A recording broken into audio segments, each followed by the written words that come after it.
Бүгін міне ауылымызға Нұржан баламыз күйеу болып келіп жатыр. Қадамы құтты, қайырлы нұрлы болғай. Әрине Ақбота қызымыздың болашақ жары. Бір тоғыл шапалақпен Нұржан бастаймыз музыка.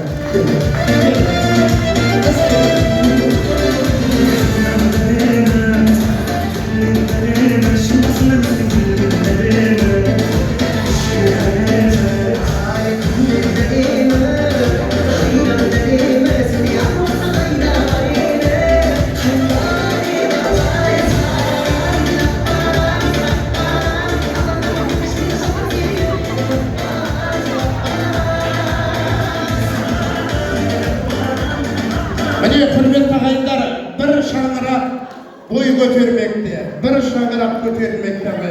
Міне ауылымызға келіп жатқан Нұржан баламыздың қадамы құтты.